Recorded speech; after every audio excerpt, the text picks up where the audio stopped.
Welcome to Afya Fix, where we attempt to actually fix your health by equipping you with different messages that enable you to live a healthy and vibrant lifestyle. I'm your host, Gladys Ombongi, and with me today is Dr. Eddie Ramirez. Dr. Eddie Ramirez comes to us from Pennsylvania State in the United States of America, where he's the Health Ministry's Director. He is an author, a lifestyle medicine doctor, a researcher, and loves to educate the community. Today we want to talk about environment and diet, and we have a live audience with us here to unpack this very interesting topic. So we want to start, Doctor, by asking, our environment and what we make in terms of the choices of foods that we eat really does affect many, many things. I don't know what you have to say about that. Yes, we're living in a world in which we're seeing a very different world that our ancestors saw. As, pollution and things are coming up, we're seeing a destruction of our environment. And today we want to focus at understanding how the choices of food that we are taking is affecting many aspects of the environment. For example, you can see right now in the screen this double pyramid of health and environment. And the pattern is very clear. When we are using simple foods, plant-based foods, the impact on the environment is actually minimum. So that's why, here in Kenya, for so many years, many of the peoples of Kenya survive, with the agriculture. Yet, there was not a big problem. The impact on them, the land was enough to feed them, and at the same time, it's a cycle that kept on going, no problem. But now, in the time that we are living, we're seeing tremendous destruction of the environment. And that's what this pyramid is talking about. It's showing how the choices that we're making, especially animal origin foods, tend to have a bigger impact. And we'll be talking a little bit with more detail about that. And at the same time, we see a similar pattern regarding health. And we know that the simple plant-based diet is the best diet that we can follow for our health. And as we start,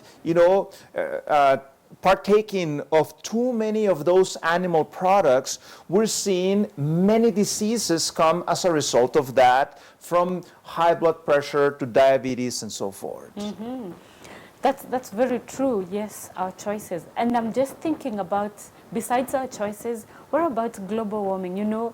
Patterns of change, we have lots of crop failure. What do you have to say about that?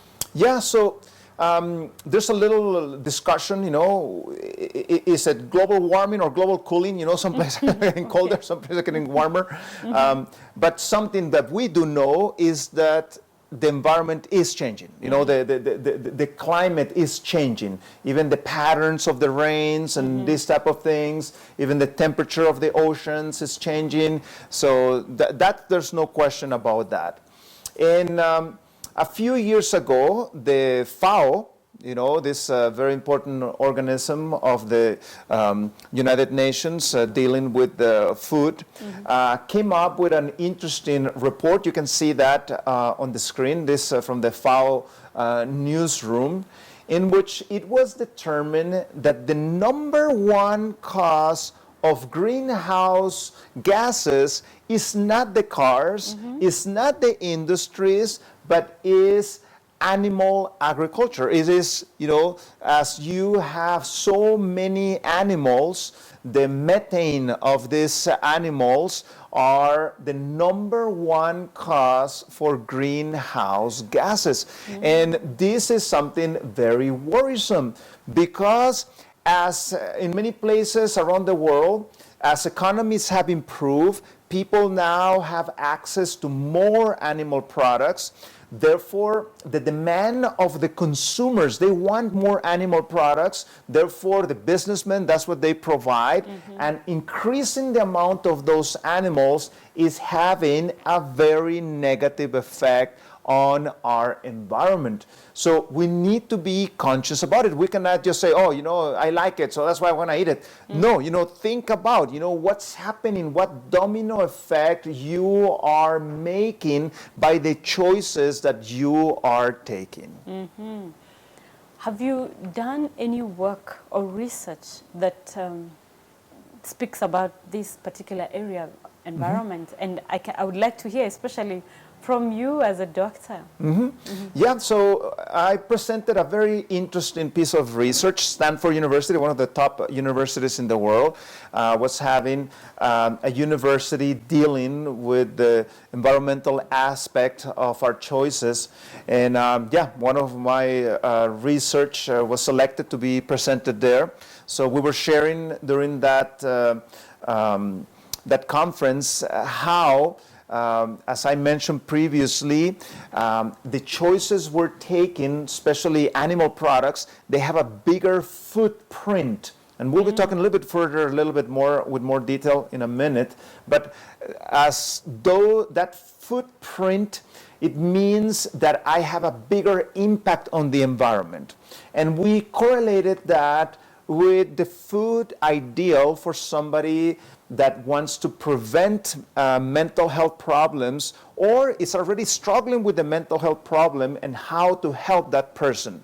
And the pattern was also very clear.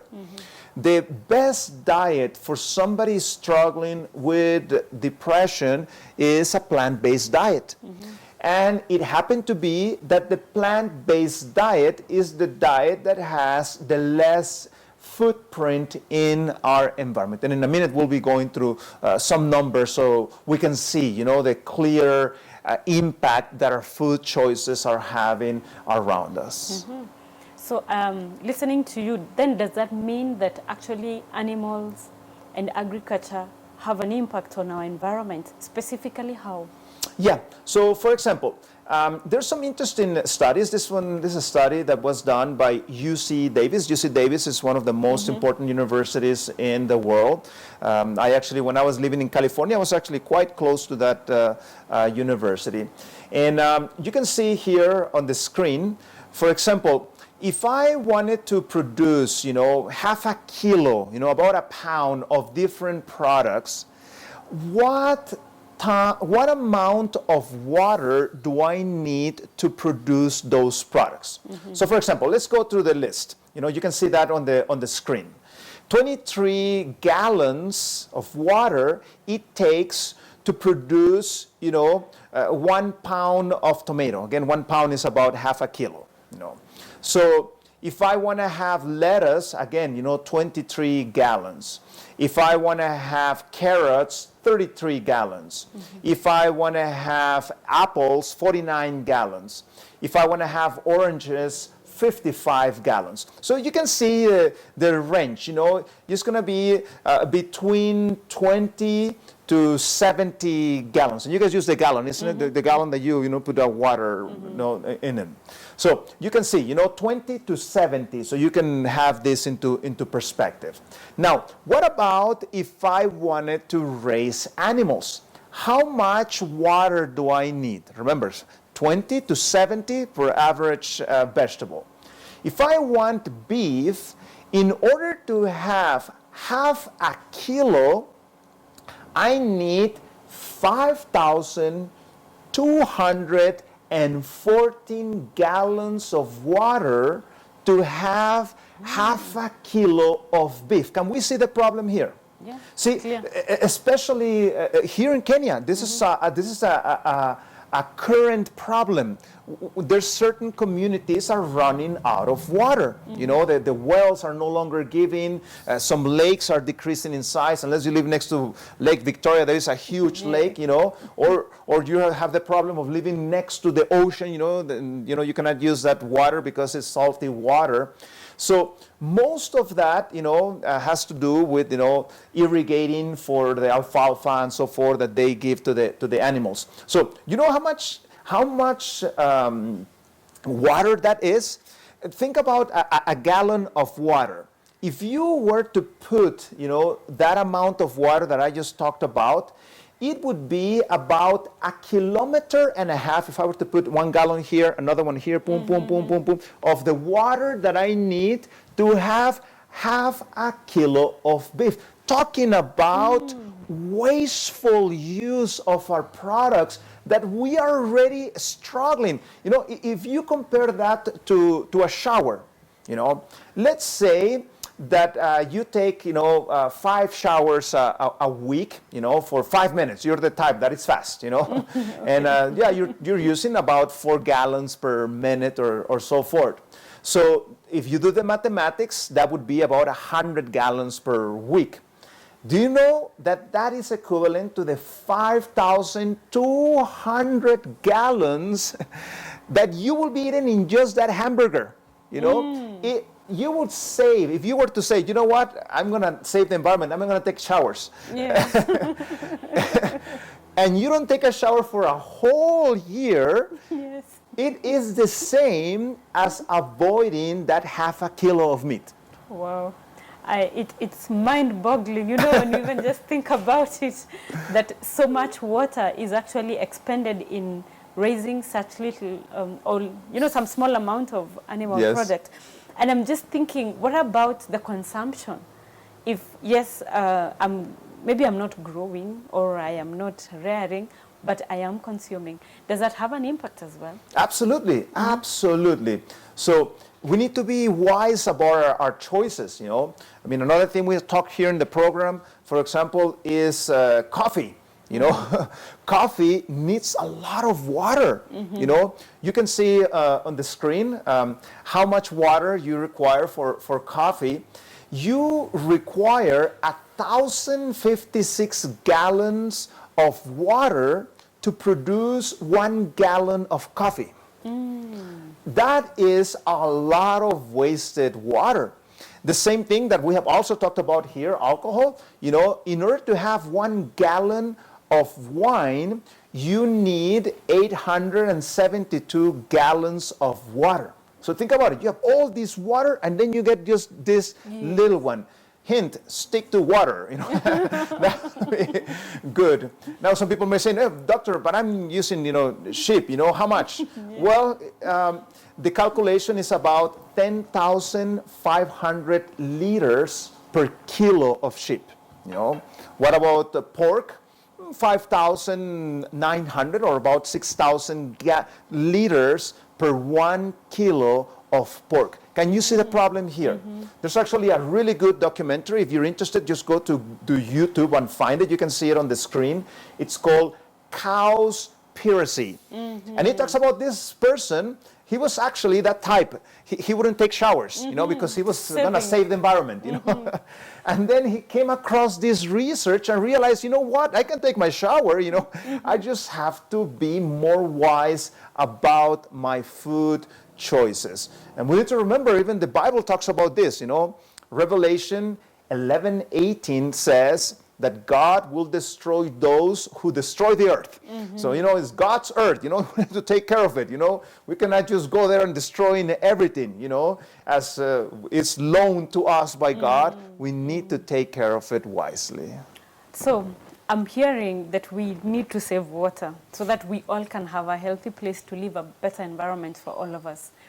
And is it then a safe thing for me, or is it good advice for someone to follow a vegetarian diet? That's right. So that's a question that we get actually quite often.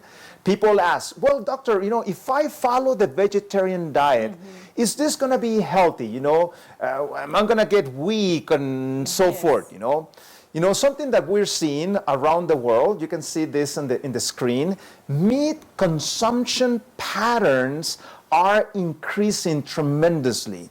People are eating more and more meat. And the same pattern we see regarding disease. disease is following the same pattern. And there is a very, the most prestigious nutrition academy in America, the American Dietetic Association. They came out with a positional paper, showing where they stand. And by the way, the Canadian analog also bless this also. They are in complete agreement with this. I'm quoting, you can see it in the screen. It is the position of the Academy of Nutrition and Dietetics that appropriately planned vegetarians, including vegan diets, are helpful, nutritional adequate, and may provide health benefits in the prevention and treatments of certain diseases. These diets are appropriate for all stages of the life cycle, including pregnancy, lactation, infancy, childhood, adolescence, older adulthood, and athletes. Plant-based diets are more environmentally sustainable than diets rich in animal products because they use fewer natural resources and are associated with much less environmental damage.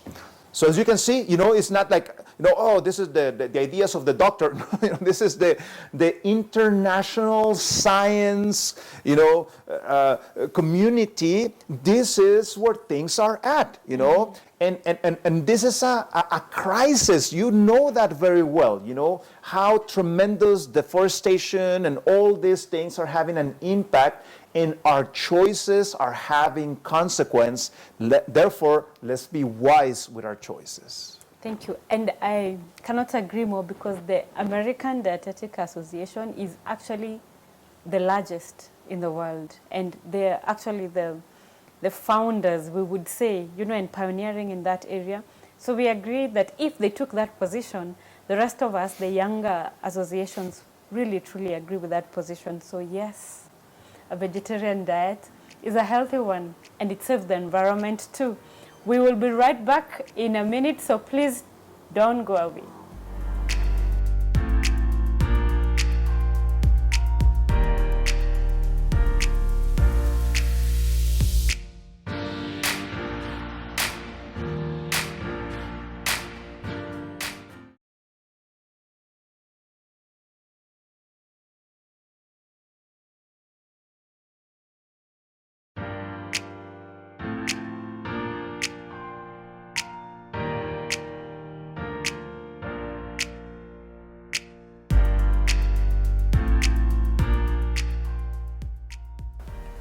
Welcome back. Before we went on a break, we were discussing how the environment and diets impact our living right here on Earth. And maybe before we go to our live audience, I would like us to ask one other question, Dr. What about land use? What impact does animal rearing have on it? Yeah, and this is a big challenge that we have here in Kenya. Even though there's people that have overabundance problems, diabetes, hypertension, at the other side of the coin, there's people that are literally dying of hunger in this country. And wise use of resources can help us solve some of that problematic. For example, if I have 6 kilos of corn, and I wanted to make some products out of that, I could make, for example, 50 bowls of cornflakes. Okay, I could make, if I had 6 kilos instead of wheat, I could make 12 loaves of bread. I mean, that's if you were to, just have that, you could survive pretty good for 2 weeks with that food. Now, what would happen if I take those 6 kilos and I give it to a cow? How much meat is it gonna give me back? I'm gonna get back half a kilo of meat. Do you see the problem here? This is all this food that could have fed so many people, and this cow is just giving me back very little. It is a bad use of resources. So think about it, in order to produce that food, we need to take into account land use. So 1 6-acre, it's about the size that I need in order to produce food for one person. So 1/6 of an acre. Now, how much food do I need to feed a cow. In order to feed a cow, I actually need 12 times that amount of land. Can you see the problem here? We're having hungry people in this country, and we're giving that food to the animal instead of giving it to the humans.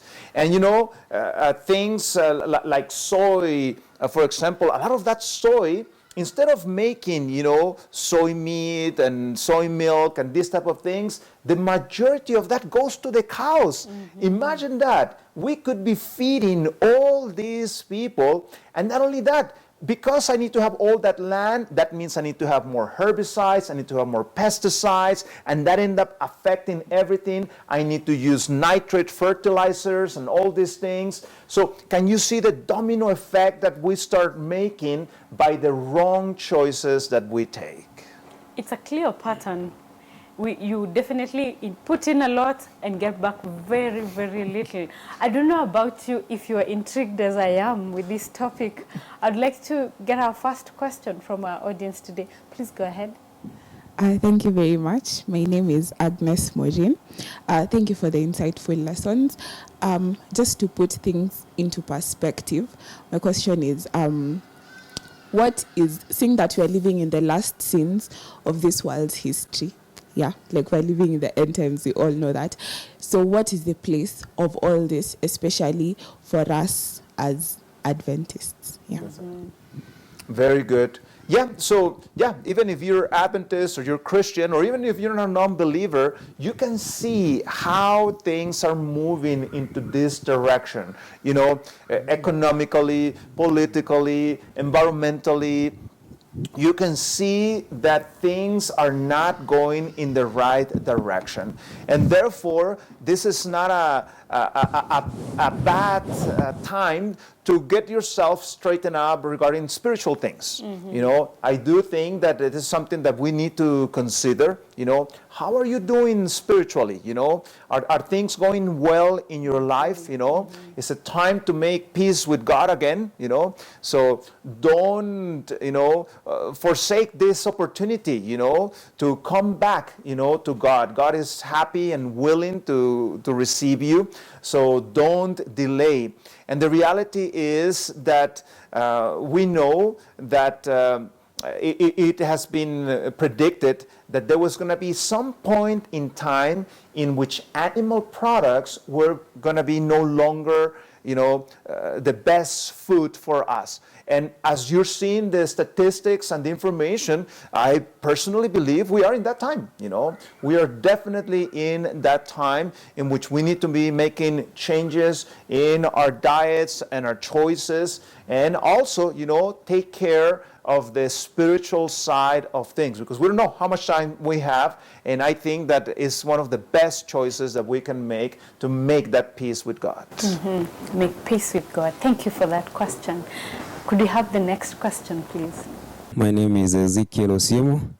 My question is, Doctor, is it possible for us to, because when we take food, we know that food is classified into carbohydrates, proteins, then we have vitamins, all this.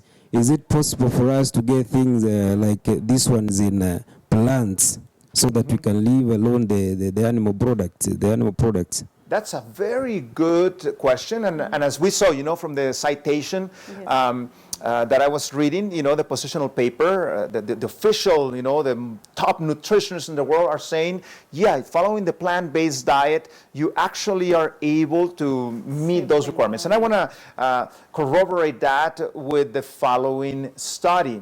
You can see there on figure number 1. This is a fascinating study. It was showing the understanding of nutrition back in the 1960s. In the 1960s, we thought that unless you ate animal products, you're going to be deficient. There's going to be many things that are going to be missing. And you can see that in that graphic on the screen. And then you can see the next graphic in figure number 2. In the 1970s, as we started learning more about plant nutrition, then things were a little bit even. We thought, okay, you're going to probably be deficient actually either way. If you eat animal products or if you eat plant-based diet, you're going to be deficient. You're probably going to need some pills and things in order to balance things. But you know, nutrition science has advanced. And you can see now in figure number 3, this is our current understanding of nutrition. Please notice, you can see that on the screen, that you are more likely to be deficient eating an animal-based diet. This is the latest research, you know. In fact, a plant-based diet will meet all of your dietary needs of proteins, of carbohydrates, of fats. The only thing that is going to be missing there of the equation is going to be that vitamin B12. Otherwise, you have every single one of your nutrients, and you're more likely to be deficient in many of your aspects of your nutrition if you're following that animal-based diet. Thank you. Thank you very much for making that clear. Let's have our third question. Health-wise, is there a difference between those who consume a lot of animal products from those who are vegetarians, considering the fact that there is a lot of technology applied in production of food products these days? That's a very good question.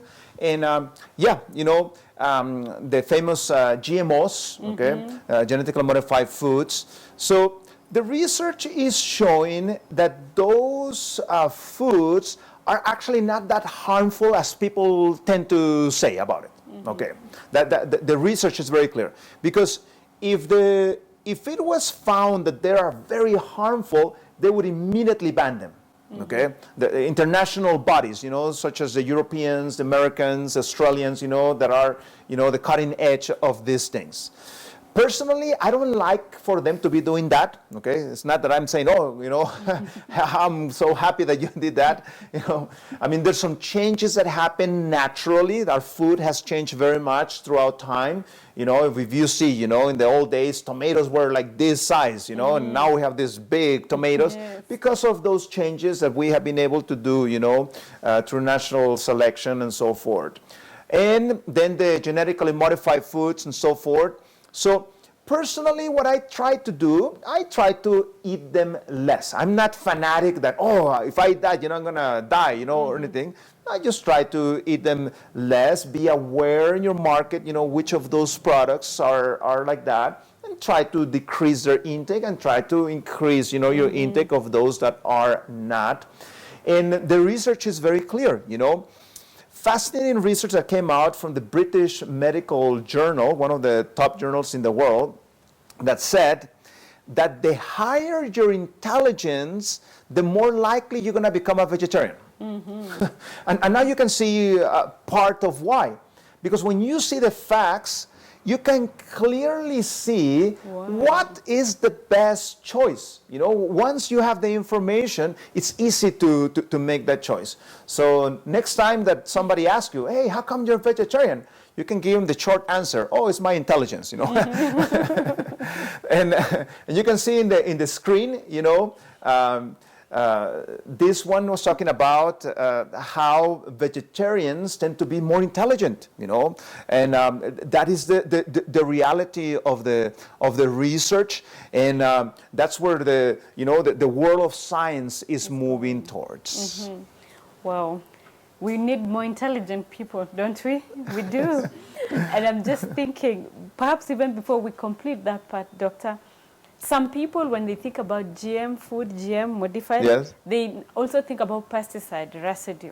Maybe you could just shed a little light as we come to a close. Yes. Well, actually, the reality is that genetically modified foods actually have less pesticide. See, one of the reasons why they do those modifications is that the insects attack them less. Therefore, they need to use, you know, less insecticides and so forth. That's actually a good side effect of it, you know. Again, I'm not blessing them and endorsing them or anything, but I'm just showing you, you know, the facts as they are. So the level of pesticide that they need is actually less in those types of foods. So that now, even if you have these products or these crops that you get from the farm that don't behave the same way, because these days our tomatoes do not go bad the way they used to go bad. Yes, right. They no longer shrink, you see them collapse. You know, one Yes. moment it's round and then the next time it's completely out of shape. So then you are saying that it's still much, much better. That's right. And if you're worried about this, you know, about the GMOs and so forth, I would worry very much about animal products. Because when we see the level of toxicity, you know, some people say, oh, I'm not going to eat it because it has the insecticides and pesticides and things like that. Well, when you calculate, think about it. I mean, how much does a cow eat? Just one blade of grass? No, it eats millions and millions. Therefore, the insecticides and toxicity that are found in that food, man, is tremendously increased because they eat so much. I mean, you just observe a cow, the whole day they're spending eating, Yes. you know? So the level of toxicity that you find in that tomato is minimum compared to the level that you're going to find in the flesh of most animal products. So that's why, you know, this type of things have an impact. And that's why the increase of cancer and many diseases due to your exposure of those type of pesticides in your system. Thank you very much. Also, one other thing before we finish, I think it's a very exciting topic. I'm just thinking, when you look at the animals as well and what they feed on, and you think further of the storage of the pesticide, which you've said, I mean not storage, but the use of the pesticides, That's right. which would affect that. What about the chemical effects that we'd get from the animals that have consumed this pesticide? Do you want to mention a little bit of that? Does it go to the animal? Does it have to do That's right. Yeah, that's a very good question. And you know, all those pesticides that the animal is being exposed to, they end up accumulating in their meat. So when you eat that meat, you actually are eating some of that, those pesticides. They come out in the milk. Okay. And so is the milk only? So yeah, not only the And the eggs? the milk, but also the eggs and all the products that come from the animals. Therefore, think about it. I mean, is this what you want your child to be exposed to? You know, is this the most healthy thing for your family? So that's something that we need to think about. You know, and we need to be careful because many times the advertisers try to manipulate our choices, and they put this beautiful family, you know, and these attractive people there, Yes, trying to show us, you know, oh, you know, if you do this, you know, this is what's going to happen, and they program us like that. Be careful, you know. Let, you know, facts and science guide your decisions instead of, you know, the advertiser and the marketing department and so forth. So watch out for that. By decreasing those products, it's actually better for your family.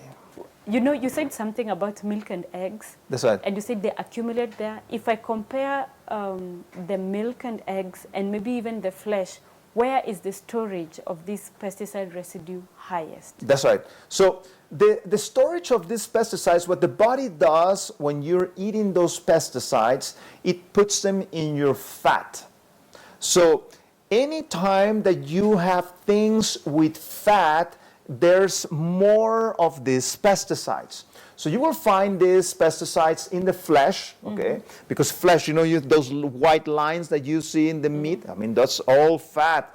In the chicken, you know, the chicken is loaded with fat. Even if you take away the skin, still the chicken is about 24% fat of all the meat that you're eating of the chicken. That's way too high fat intake. The milk, you know, the milk, the cream, the cheese. I mean, cheese is 70% fat. Imagine that, you know, very tremendously high levels of pesticides. And also coming back to the question, when you're eating a vegetable that has been, you know, with pesticides and so forth, the body has a certain level that they can handle. Okay, so it's not like if you eat that tomato, man, you're gonna die, you know. No, your body has ability. So just be wise how you wash it. Studies show that if you put some bicarbonate soda to the water that you're washing this, you decrease tremendously the level of pesticide on it. Thank you. There's also much that has been spoken of about our environment, and cancers. You know, it's actually, apart from the pandemic, COVID-19, cancer is the disease of the day. What do you have to say about what we eat, what, you know, our sources and cancer? Yeah, this is a very good question. And let me share with you a published paper. In this published paper, they were trying to understand what happens with the different types of food and their impact on cancer. So in the screen, you can see the following graphic. On your left side of the screen, it is somebody that is eating a meat, animal-based diet. They have cancer cells in a Petri dish, and then they took blood from that person and put it there. You can see the areas that became completely dark. You know, those are the areas that the cancer died. So even somebody, you know, that is, you know, eating meat, of course, the immune system still is working and it's going to destroy some of the cancer cells. Now, the one on your right side, it is the same Petri dish. It was full of cancer cells. Somebody was following a full plant-based diet for 2 weeks. They took their serum and they put it there in the Petri dish. You can see how it wiped out almost every single cancer in that Petri dish. So let's just summarize again. You find the first circle, you can see it on the screen. That is the one that was the person that was eating an animal-based diet. You can see a little bit of that dark spots, you know, that's where, you know, the cancer cells were destroyed, but still remain quite a bit of them. And then in the second one, you can see what was left out of that cancer, just those tiny little things, you know. The rest of that cancer was wiped out. Now, unfortunately, cancer is a big killer here in Kenya. It is. So the way we're going to win the battle against cancer is not with the latest medication and treatment and so forth, because cancer is a very unpredictable disease, okay? It is hard to treat. So the way we need to win this battle is at the level of prevention. And what many people don't realize is that, you know, we as doctors, we cannot detect the cancer at the beginning stages. Because think about it, it's just one cell. I mean, we would have to, you know, be the luckiest person, you know, to exactly get that cancer cell so we can put it in our microscope and say, oh, you know, that's cancer. No, you know, the way we discover this is when there's a cancer signs, you know, there's a little, you know, growth that happen, you know, there's bleeding as you go to the bathroom. I mean, when that's happening, there are millions and millions of cancer cells already in your body. And that's why it's more challenging to treat, you know, this type of disease. But why wait until you have cancer to make these changes? As you saw, you know, in the study I just shared with you, 2 weeks on this plant-based diet, your ability of your body to fight against cancer increases very much. Therefore, the probability of you getting a cancer decreases. I'm not guaranteeing you that it's 100%, but you do decrease it dramatically low compared to somebody that is eating an animal-based diet. So, not only the environment, not only the water, but your own health is dependent on those choices that you're making. Choices, choices. Indeed, choices make a big difference. And I can agree, I really agree with you, doctor, that I have seen that even in some of my patients. Cancer patients, when they go on a plant-based diet, the remission is, That's right. the success of remission is really, really high. So we have to make those choices, and we really encourage you to make wise choices. So we want to go into the kitchen and want to make one wise choice, and we want to prepare Mexican scrambled tofu. So I invite you to get your apron ready and let's go into the kitchen in a little while.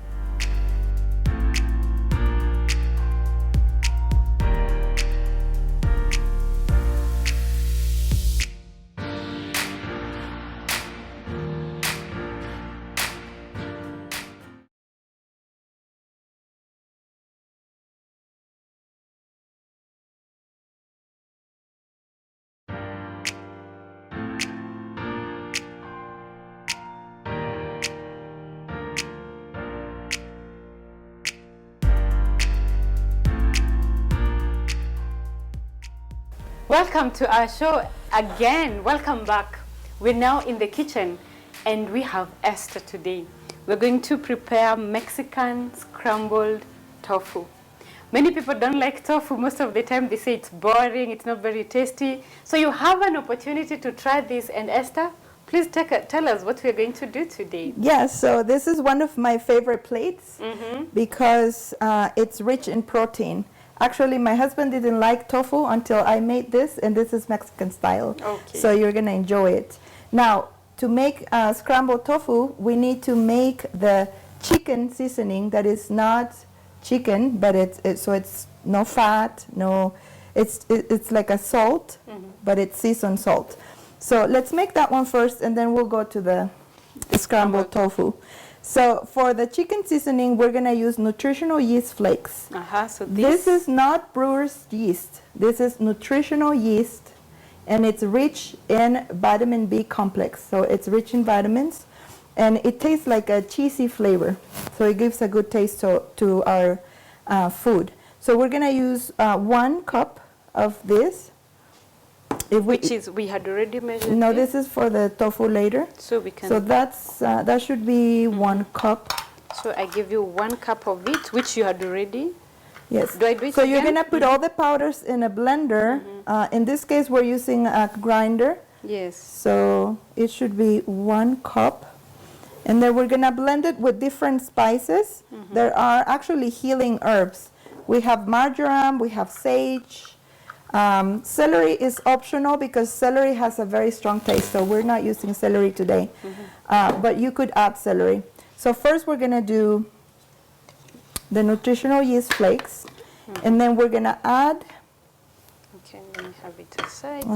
We're going to add... Okay, so there it is. right, So we're going to add cup. turmeric. Turmeric. Yes, and turmeric is very good for inflammation. So it's anti-inflammatory, and it's very good. It's a root, but this is powder. So turmeric, and then we're going to use onion powder. So this is This is onion. garlic, so we're going to use garlic powder. Yes, go ahead, garlic I powder. put the garlic first. The whole thing. And then onion powder.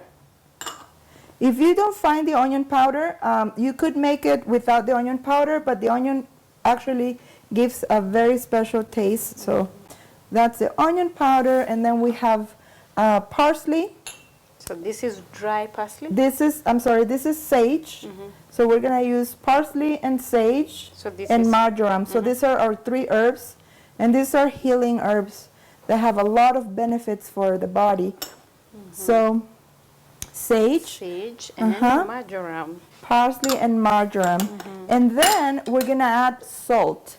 So instead of using salt, when you're cooking, you're going to use this. So it's a seasoned salt. So I put in the salt here? Correct. So that's going to be our salt, and it's already seasoned.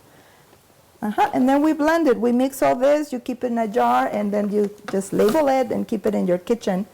Yes, and we're going to blend it. So it's a beautiful powder. Very delicious. Okay. And if I may wash my hands, because we're going to start with the tofu. All right. And then you blend this. Okay.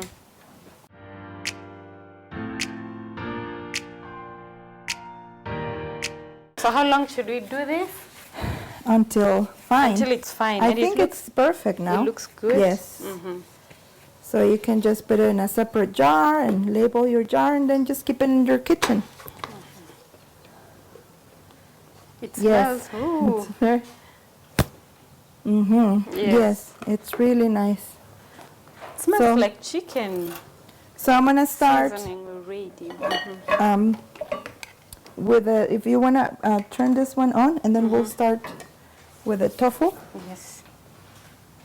So first, because we're not using oil, it's very important to know that chicken eggs are very high in cholesterol. So if you want to transition to scramble tofu, Yes. you're not going to be eating the cholesterol from the eggs. So this is why it is very important. So it's high in protein. Can you pass me the tofu, please? Yes, And I'm going to put a little water because I'm not using oil. So you just add water as needed. So here's the tofu. So I put the onion first and the tofu. We're gonna add tomato, and the tomato goes at the very end. So this one has to be firm tofu, or extra firm is good too. And you just use your fingers to You scramble it. use your fingers because it's crumble. This So- looks so good. It tastes really good, you'll see. So we'll use that one. So for this, you can add vegetables, and it's optional to add the vegetables you like. I like to add zucchini, pimentos, and mushrooms, and even some greens, some kale. So do I give them to you?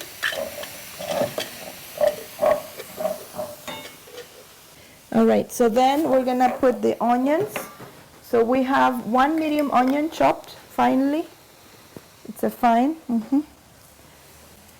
And you can use white, you can use the red onion. Yes, red onion is better, but in this case we have white.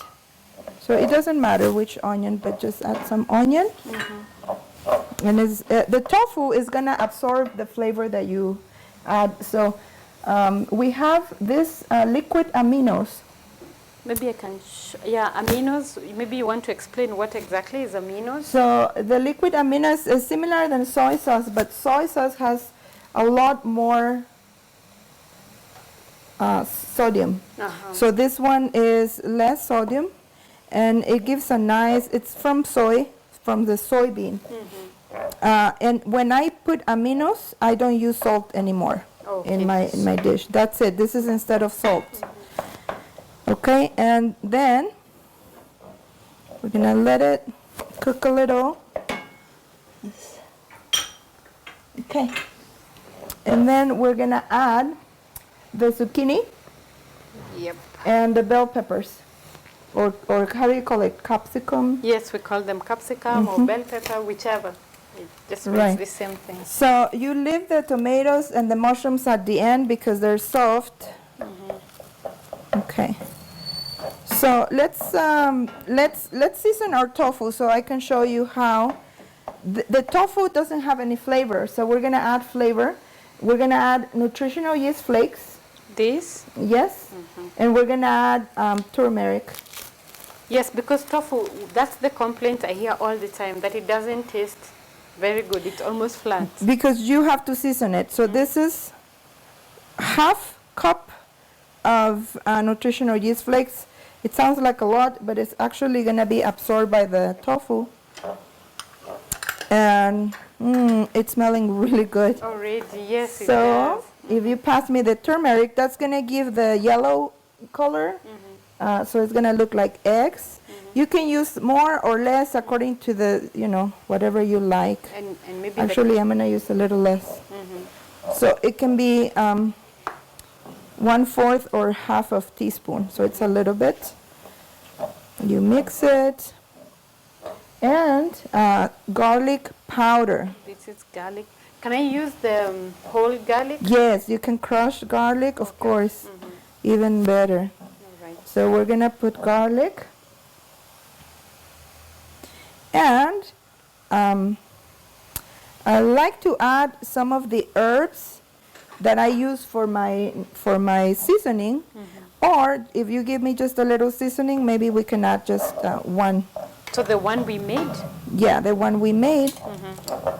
Or if you just add parsley and the marjoram, then you can have the flavors, the sage. Okay. And so So how I'm much? gonna add the zucchini because this has to cook, so it's gonna take longer. And I'm gonna add half of this portion. So we'll share the recipe. Yes, definitely. Okay. And so the vegetables is according to what you like. You can add more or less. The vegetables that are your favorite vegetables. But And this you can is use different, let's say you want to put in red, you can put in the red bell pepper. yes, or the yes. yellow. But it's gonna have a different flavor because this is gonna be Mexican flavor. Oh, so the Mexican flavor, you do the green Yes, pepper. yes, or some type of pepper. All right.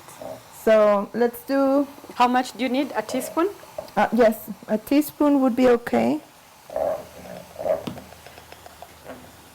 Okay, so there you go. I really like this seasoning. It smells so good. It smells really good, right? Yeah, and I like that it's made of just herbs that we freshly prepared in the kitchen. Yes. Yes, so that's So the enough. tofu has good fats. It doesn't have animal fat, but it has fat, but it's good fat. So, and it's rich in protein, Yes. and it's antioxidant too, and all the vegetables. So let's do some grains. So this And, one. So this is the. This is the color green. I like the color green. They're rich in vitamin K, which is going to help you absorb calcium better, preventing osteoporosis. It prevents depression. It's high in fiber. So you're adding fiber to your dish. And this is what we locally call spinach. So we usually don't like separate the colored greens from the baby spinach. Most of the time we end up just using any of them. So yeah. Okay. So this fire is strong. So let's keep Add moving more? because it's More veggies? no. Let's do mushroom and tomato. Okay. Maybe tomato first, so it's gonna start, the flavor of the tomato and the juices of the tomato is gonna give a very delicious flavor. So this is a scrambled tofu. I wanna tell you a funny, I don't know if it's funny, but my husband didn't like the transition between quitting eating eggs. So I did half egg, And half tofu, and he didn't no, he didn't know, he couldn't tell we didn't tell the difference. Yes. until one day I'm just giving him tofu and he didn't notice the transition. So gently, actually his taste, but sometimes our taste buds do adjust. Correct. So Without necessarily- so instead of eating 2 scrambled eggs, maybe just 1, you're already decreasing the amount of cholesterol, and then you can add it. And it's a good combination because this is actually like beans. Yes. Now, some people want to eat the tofu with beans. I don't recommend that because this is a bean already. Yes. So it's high in protein. See the beautiful color? Yes. So it you looks have really nice. the green and And here we would eat it with ugali exactly, yes. because it looks more like egg, So how we prepare. we can start warming up the tortillas. Yes. This is what the Mexicans eat, tortillas. So it's like ugali. So let's, I don't put know, that this or on? that. So it's corn. So it's the same as the ugali. I guess you can make this here because I know you have corn. Yes, we that's our indigenous vegetable. Yeah, you I have mean our indigenous, delicious corn here. our indigenous starch, and we use it all the time. It's our main food. Okay. So we're gonna warm up our tortillas and we're gonna make tacos. Oh, right. So it's this breakfast tacos, and you won't be hungry The whole day. for 4-6 hours. You won't be hungry because Not the whole day. this at is least satisfying. For long hours, yes. at least for 4-6 hours you'll be okay. So you let it simmer a little bit. At Yeah. what point? So are we ready? to Yeah, add we're the ready for mushroom? the mushrooms. Yes. The mushrooms cook. It depends how you like. I don't like the mushrooms overcooked. Same thing with the tomatoes. Yes. So go ahead and put. Let's do half. Maybe we'll see. Maybe we can do the whole thing. Yeah. And they shrink. So when you cook the mushrooms, they're gonna get smaller. Same thing with your greens. So I was shy with the greens, but we can actually have more greens. So I'm gonna just add the rest of the kale. And this is our, okay. This is our scrambled tofu. Now you don't have to put all the vegetables and you don't have to put the tomato. You can make this scrambled tofu and just make it plain with no vegetables. Yes. Just the tofu. But for the flavor, yes, I recommend you put the seasonings that we use, and your tofu is gonna taste delicious. So there you go. Isn't it beautiful? The It colors. looks really nice. I So you like the have colors and it yellow. smells good. It smells really Smells good. really nice. So let me show you how we make our tacos. And this is our bread. So we're gonna put it on the plate, Yes. and then we just add the food in the center, and you fold it. Just like that. Now in Mexico, they say a good woman can hold a tortilla when it's hot. Okay. So that's the test of That's if me. you're really in the kitchen. Yes. That means you are used to the kitchen. Yes. So we add it here. Now this is where freshly made tortillas, so they're very good. Very, very soft and good. So here is our Mexican tofu tacos. tacos. So I'm gonna turn it off. That off? Then Good. This one Oh, how for about you. this one? Off? Okay. Yes, they're all off. This Yeah, it's off. one is on, off. Okay. So this is our final dish. This is our breakfast tacos. Wow, it looks so good. So you can have this for breakfast. If you want to have a light dinner, I guess you can also have Yes, something a like few this. tacos. Or lunch, maybe just Lunch. a little. Can children could pack this for their For meal sure. break? They're know? very good for children. How long would you keep this once you've prepared? Let's say you've put in a lunch dish or something like Oh that. yeah, you can put it in a lunch box, and it will last for lunch for sure. Thank you. Thank you very much, You're Esther. welcome. Thank you for helping us have a new recipe, you know, Mexican tacos, you know, and we have made it out of the scrambled tofu, which you should try at home. You've seen what we have put in there. We've put mushroom, we've put zucchini. It's a rich dish for early morning or, you know, in the middle of the day or at the end of the day. You can choose the time. And now we have no excuse why we should not try this at home. All right. Bon appetit. Thank you. It's hard not to eat one when you make this. It's so delicious. Tacos. Nice. I like it.